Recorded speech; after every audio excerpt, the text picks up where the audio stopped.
The wind sweeps across the desert, carrying grains of time over the old bones of a kingdom almost forgotten. Before the pharaohs ruled from gilded thrones, before pyramids pierced the sky, there was another kingdom, older, quieter, hidden beneath the southern sun.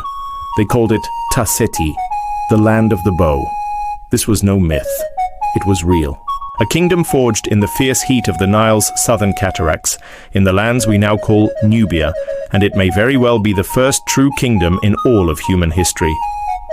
5,000 years ago, while much of the world still hunted with stone tools and lived in nomadic tribes, a great transformation was taking place in Africa. Along the Nile, south of what would one day be known as Egypt, people were doing something bold, building civilization. They crafted fortresses out of sun-baked brick. They organized labor, gathered wealth, and raised rulers whose power stretched across the floodplains. These were the people of Tasseti, archers, traders, and builders. Archaeologists would later uncover tombs at a place called Kustul, tombs that held royal incense burners, ivory scepters, and signs of divine kingship, centuries before the Egyptian pharaohs ever took the throne.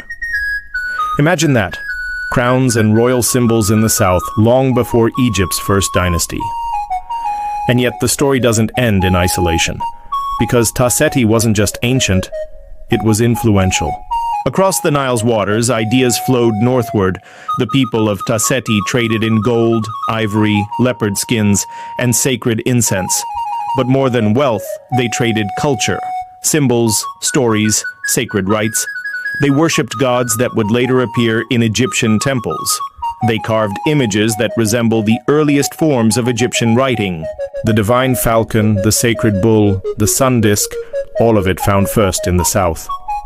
When the Narmer palette was carved, the great symbol of Egypt's unification, one of the crowns depicted came not from the Nile Delta, but from Tasseti. What does that tell us? It tells us that Egypt was not born in isolation. Egypt was not born in the north. Egypt was born of Africa.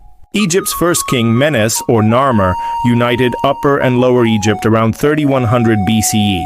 But his rise, historians now believe, was not a beginning. It was a continuation. It was Tasseti's legacy, written in stone,